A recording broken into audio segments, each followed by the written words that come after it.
estimated about 6 million feral pigs are roaming America, causing an estimated $1.5 billion in damages. Just this week, a group of senators introduced legislation aimed at eradicating the destructive animals. But no one's quite sure how. Something deadly is attacking super pigs in Texas. Game wardens walked into hill country and found 17 of them killed in horrifying ways. Something intelligent did this. These pigs weigh over 200 pounds. Bullets even struggle to pierce their skin. America has spent hundreds of millions of dollars trying to wipe them out and failed at every turn. But something out there just did what our smartest scientists could not. And when researchers finally found out what it was, it changed everything we thought we knew about who really rules that force. The mystery in the forest. In March 2021, a team of game wardens walked into a stretch of Texas hill country and found something that made absolutely no sense. Scattered across more than 200 acres lay the carcasses of feral hogs. Not one, not two, 17, all within a radius of less than 3 kilometers. The smell hit them first. The thick, rotten stink of meat going bad in the heat. There were flies everywhere, and the bodies themselves looked wrong in a way that was hard to explain at first glance. Each carcass lay twisted at strange angles, some on their sides with their legs stiff and pointed at the sky, others curled in on themselves like they'd been trying to protect their own throats in the final seconds. What was strange wasn't that the hogs were dead. Hogs die all the time. What was strange was how they died. Each one had been only partially eaten, usually just the neck and shoulders torn open, the wound clean and precise rather than messy or frantic, then left exactly where it fell. Nothing dragged off, nothing buried, no traps anywhere, no bullet casings, no human footprints, nothing pointing to a person ever standing in that forest. So they searched for tracks. Not bear tracks, not mountain lion tracks. The prints they found were small, far smaller than anyone expected, belonging to a species nobody believed could possibly take down a feral hog. They photographed everything and sent it off to a research lab. And the answer that came back left the entire team in stunned silence for a long time. Whatever did this had to be monstrous. Powerful enough to drop an animal most hunters won't even approach without the right gun and the right angle. These hogs weren't some easy, harmless nuisance.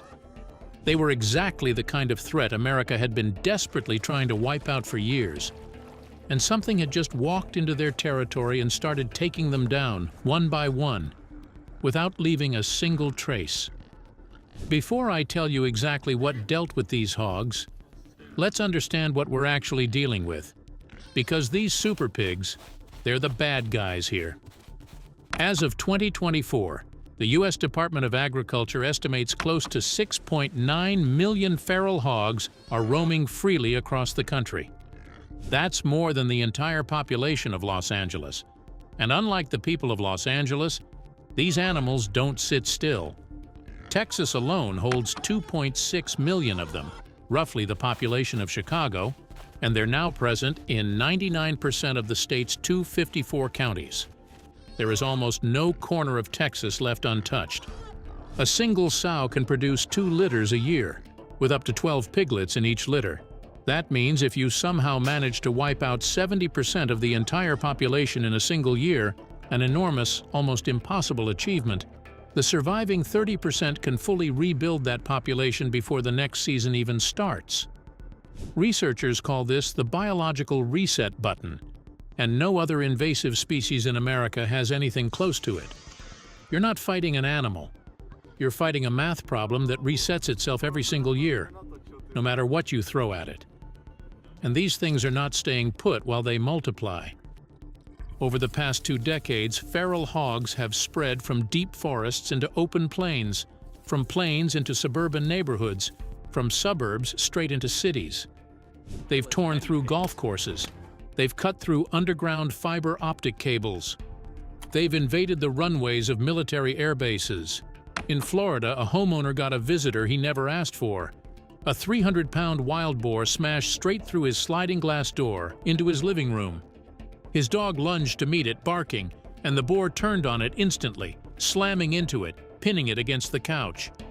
The man was screaming now, screaming for it to get out, screaming his dog's name, grabbing anything within reach to try and drive the animal back toward the broken door. It refused to leave. Someone put a call through and officials quickly showed up. The standoff lasted 45 minutes. It charged them more than once, snapping toward them before finally bolting back outside, where they chased it into the woods. That's how bad it is now. These things are entering people's homes. The US government has spent hundreds of millions of dollars trying to fight this. Traps, helicopters, hunting dogs, chemical methods, all of it deployed, all of it funded, and after all of it, the population shows no sign of sustainable decline. Here's something wild. Hunting these things doesn't fix the problem, it spreads it. In Colorado, hunted hogs travel up to 100 miles farther just to escape getting killed. 100 miles!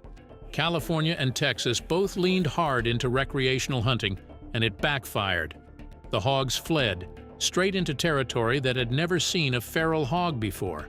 That's how stubborn these things are, honestly. And something out there managed to kill a whole 17 of them. Before we get to what actually killed those 17 hogs, you need to understand exactly what kind of animal we're talking about, because most people have the wrong picture in their head entirely. Most people picture feral hogs as big, slow, mud-covered animals rooting around in a field. That image is a very expensive mistake. The monster nobody can eat or kill. These things are hybrids, honestly. Hundreds of years of escaped domestic pigs breeding with imported Eurasian wild boar. Nobody designed this. Nature built it slowly, brutally, for one single reason: survival. They first showed up in America roughly 500 years ago, brought over as livestock, and as people pushed west across the country, some of these pigs just trickled out along the way and got left behind. And that's it, that's the whole origin story. A tiny accident 5 centuries ago that's been compounding ever since, generation after generation, into something no government budget today can even touch. And look at what they grew into. They can weigh up to 100 kilograms, tusks longer than 15 centimeters, skin over 2.5 centimeters thick, backed by a dense layer of fat underneath. Light caliber bullets actually bounce off the vital areas like punching a wall. Hunters across the South will tell you straight up, if you don't hit exactly the right spot, don't shoot at all, because the hog won't drop. It'll turn around and chase you instead. And don't think you can just run. They hit 48 kilometers an hour, faster than an Olympic sprinter at full speed. They clear 1-meter fences without even slowing down. They tear through metal trash cans like they're paper. They smash through thick wooden doors head first, full force, like the door was never even there. But here's the part that should actually scare you more than any of that. It's how smart they are. These things don't just react to danger, they remember it. They study it. They change because of it. Miss a gunshot, and that entire group will never let a human get close again. Ever. Trap half a sounder, and the survivors remember exactly what that trap looked like, and that location is dead to them forever.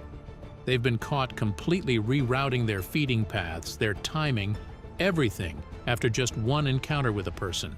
That's actual learning. And it's working against every single tool we've ever built to stop them. So what do they eat? Basically everything. Roots, larvae, bird eggs, turtles, lizards. But Texas farmers have caught them on camera, killing newborn calves, lambs, goat kids outright. And when food gets scarce, they don't hesitate. They'll eat rotting carcasses. That's what turns them into walking biological time bombs, carrying dozens of dangerous diseases wherever they go. And it gets worse. Because they don't only eat the carcasses of other animals, they eat each other. Camera studies on wild boar populations caught them coming back to the bodies of their own dead, and in nearly 1 out of every 10 of those visits, they actually fed on them, usually starting about a month after death, peaking around 10 weeks in. Scientists flag this exact behavior as one of the deadliest ways diseases like African swine fever spread through wild pig populations. Every single dead hog rotting in a field out there isn't just a body. It's a loaded trigger, just waiting for a hungry relative to wander past and carry whatever killed it straight back into the rest of the population. The money side of this is staggering too. These hogs cause $1.5 billion a year in damage nationally, crops destroyed, land torn up, property wrecked. In Texas alone, that number is over $500 million a year. In Williamson County, a farmer named Mr. Johnson went to bed with 24 acres of corn, ready for harvest. By morning, a sounder of roughly 30 hogs had flattened the entire field. $40,000, gone in one single night. In Brazos County, hogs dug so deep they collapsed an entire underground irrigation system. $60,000 lost just from digging. And it's not only money on the line here. These animals have no sweat glands, so they're forced to constantly wallow and defecate directly into ponds, streams, groundwater, just to cool off. In parts of Alabama, bacteria levels near hog habitat have hit 40 times the safe limit. 40 times. Inside these animals live more than 30 different diseases. In Texas, a third of tested hogs came back positive for brucella. Nearly 20% carry pseudorabies. And pseudorabies isn't some mild thing to brush off. It's nicknamed mad itch. And if a dog catches it, that dog is almost certainly going to die, usually within 2 or 3 days, sometimes with zero warning signs at all. One moment fine, the next moment gone. Pseudorabies was wiped out from American commercial pig farms back in 2004. A real public health win, 20 years in the making. In 2026, it came back. Showed up in a commercial herd for the first time since that eradication, and officials believe it came straight from contact with feral swine. Think about that. A disease America spent 2 decades defeating didn't need a lab leak. Didn't need anything smuggled in. It just needed one feral hog wandering close enough to the fence separating someone's farm from the wild. And sometimes you don't even need a disease. Sometimes the danger is just the animal itself. In November 2019, a 59-year-old caretaker named Christine Rollins pulled into the driveway of an elderly couple's home in rural Texas.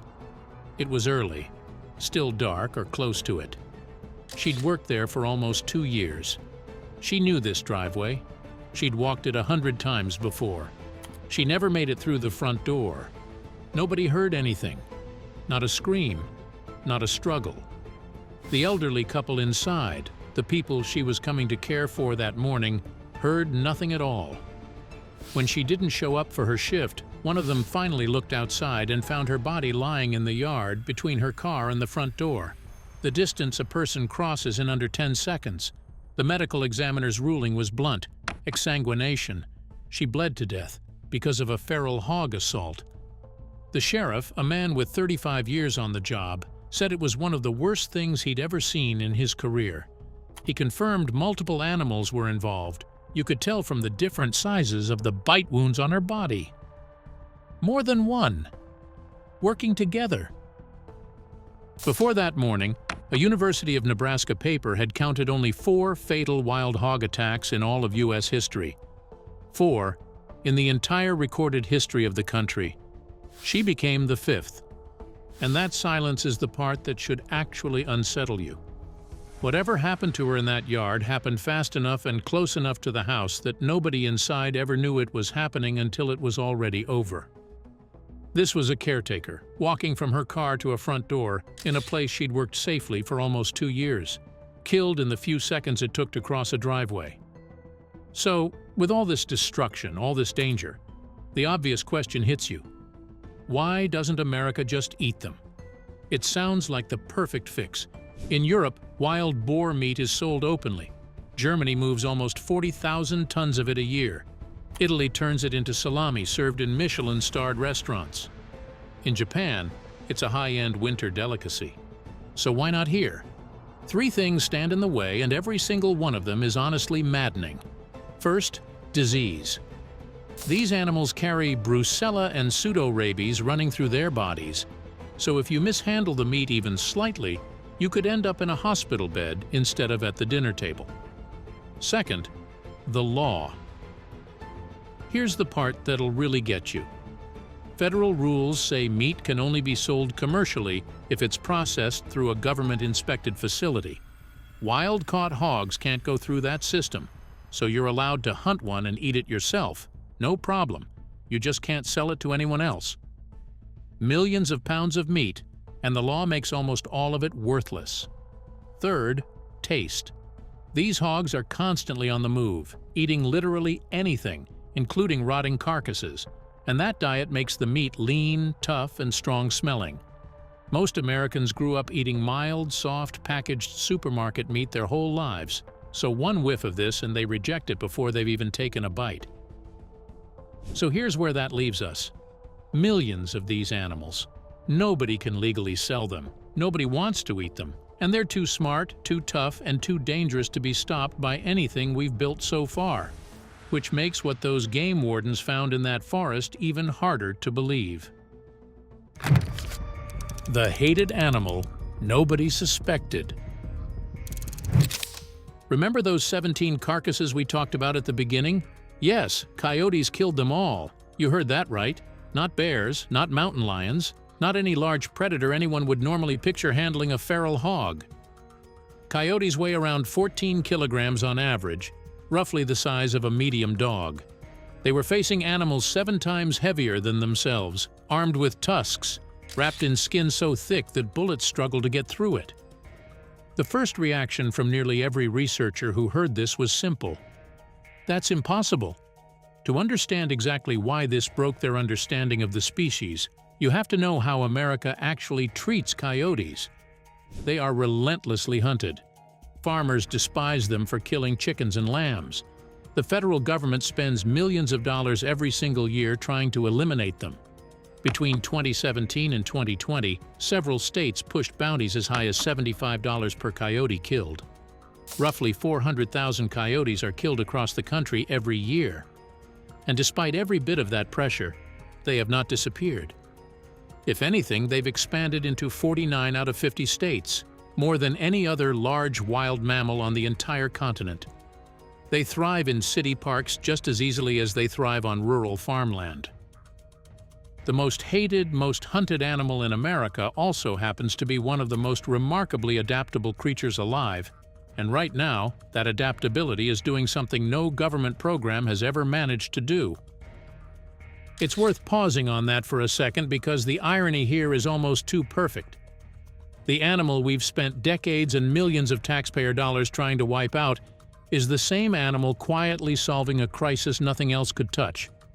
Starting around 2014, researchers running motion-activated cameras along Texas Hill Country game trails began capturing footage nobody expected.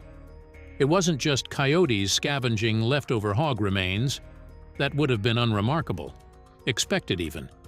What the cameras caught instead was coyotes actively hunting, working together, splitting up roles.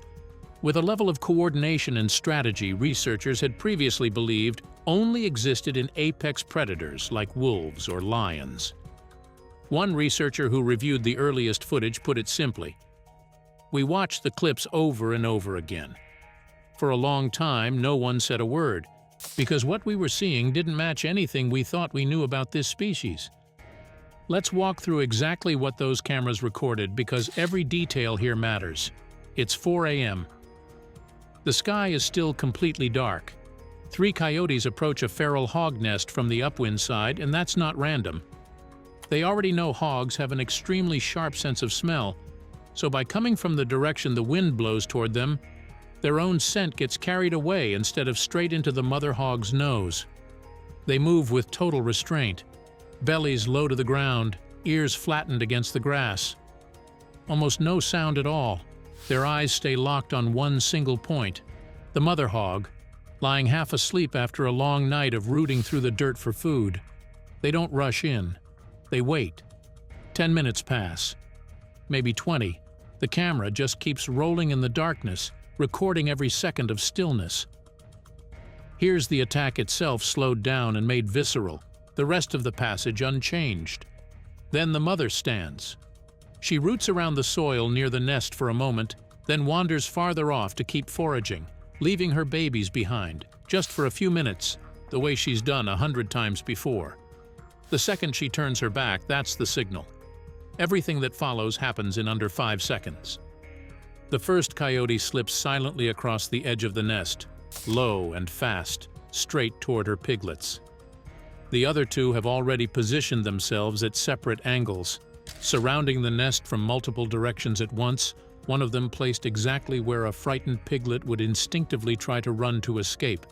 There's no warning, no sound, just teeth closing fast around a small throat before the piglet even has time to squeal. One bite. That's all it takes. The body goes still almost instantly, and the coyote doesn't let go until it's sure. Both coyotes vanish back into the darkness within seconds, dragging what's left of the litter with them. When the mother finally comes back to her nest, her babies are gone. There is nothing left to save. Science has since confirmed this wasn't a one-off. At Fort Hood, researchers captured 18 coyotes and checked their stomach contents. Nearly a third contained undigested piglets, not old scavenged scraps found by chance, but fresh flesh, proof of active, deliberate hunting. Before 2010, there is almost no scientific record of coyotes hunting feral hogs this way at all. This behavior wasn't written into their instincts. They just learned it, on their own. They taught it to each other, and refined it over time, all within roughly a single generation. That kind of rapid, self-taught behavioral leap is genuinely rare to ever catch happening in real time in any wild species anywhere. So why did this even start happening? Ecologists think two things pushed coyotes into this at the exact same time. First, we'd already wiped out a lot of their normal food, rabbits, rodents, small birds, just by spreading into their territory. Second, millions of feral hog piglets were sitting right there every single year, basically untouched, like an all-you-can-eat buffet nobody else was using. So you put those two things together and what do you get? Hunger forces you to get creative. Pressure forces you to adapt. And coyotes didn't just figure out how to hunt hogs, they figured out the best time to do it too, switching to dawn specifically, right when mother hogs are wiped out from foraging all night and can't react fast enough. But here's the part that's almost too ironic to believe. For nearly 100 years, we've been shooting coyotes, trapping them, poisoning them, gunning them down from helicopters. And who do you think died first in all of that? The careless ones, the slow ones, the ones who never learned to be careful around humans. Generation after generation, we basically wiped out the dumb coyotes for free and left behind exactly the smartest, most adaptable ones to keep breeding. We spent a century trying to exterminate this animal, and we may have accidentally built the perfect hunter while doing it. The most hated animal in America has been quietly solving a billion-dollar crisis, for free, using a skill it taught itself within living memory. And the entire time it was doing that, we were still pulling the trigger on it. The war America is losing on purpose. Here's a number that should make you genuinely angry. In one Texas county, coyote numbers dropped by more than 60%. Within 3 years, the feral hog population in that exact same area tripled. Tripled. Not went up a little, tripled. And here's why that hits so hard. Coyotes were never fighting full-grown hogs head-on. That's not even possible. A 14-kilo coyote against a 100-kilo animal with tusks doesn't end well for the coyote. What they were actually doing was killing the babies. Piglet after piglet, season after season, before any of them ever grew into the next wave of monsters. Cut the babies, and the whole population can't refill itself. So the moment you pull the coyotes out, that survival rate shoots back up, and 3 years later you're drowning in triple the hogs you started with. We watched this happen, we have the numbers, and we still let it happen anyway. And it's not like nobody tried to fix this the right way. In 2017, Texas finally approved a poison bait for feral hogs, something called kaput, a real weapon after years of nothing working. People were relieved, farmers were relieved, and then within weeks, the state yanked it back. Gone, before it ever really got a chance to do anything. So researchers moved on to something else. Sodium nitrite, the same stuff used to cure bacon, except in a high enough dose it kills a hog from the inside in about 3 hours. And this time they did it right. Real field trials. These hogs died. But something disastrous soon happened. One trial accidentally killed more than 170 birds and 8 raccoons. Animals that were never supposed to be anywhere near this. Another trial wiped out small songbirds that pecked at crumbs of bait so tiny you could barely even see them with the naked eye. Innocent animals dying for a fight that was never theirs. And even then, even after all of that damage, the poison still wasn't strong enough. The EPA needs a 90% kill rate before it'll approve anything like this. The best version researchers ever managed only hit 42%. So think about what that actually means. Years of work, real money, real scientists in the field, in the dirt, trying everything they could. And it still wasn't enough. The one tool that might have actually worked killed the wrong animals and still couldn't finish the job it was built for. While all of that was failing, coyotes were already doing the job. And the government's response to that wasn't gratitude. It was a bullet. The Federal Wildlife Services Program, funded directly by the USDA, spends millions of dollars every single year specifically killing coyotes in agricultural areas. Traps, poison, rifles, aircraft. We are not failing by accident here. We built a machine to kill the one thing that was actually working, and we keep feeding that machine money every year, on purpose. And the data is right there, plain as day, for anyone who wants to look. In East Texas, more than 30% of feral hog piglets disappear each season, concentrated almost entirely in the areas with the most coyotes. In parts of Oklahoma and Georgia, hog populations dropped 20% with 0 shots fired, 0 traps set, not $1 spent by a single human being.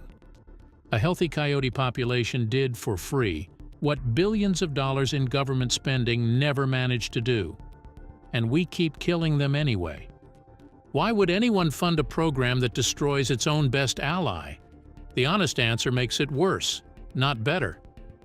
The livestock and poultry industry does take real damage from coyotes, and that industry carries real weight with lawmakers.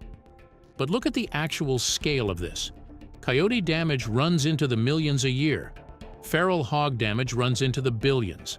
Right now, coyotes are the only thing actually moving the needle against the bigger threat. And we are protecting one industry's bottom line while tearing down the only real defense we have against something 10 times larger. And if we don't stop, here's exactly where this goes. Fewer coyotes means more piglets survive every single season. More piglets survive means the hog population keeps doubling year after year, faster than any trap or any bullet can keep up with. The damage bill, already in the billions, just keeps climbing. The disease keeps spreading. And one day, there won't be enough coyotes left to fix what we broke, even if we finally decide we want them to. We are not just losing this war. We are killing the only soldier who was ever winning it.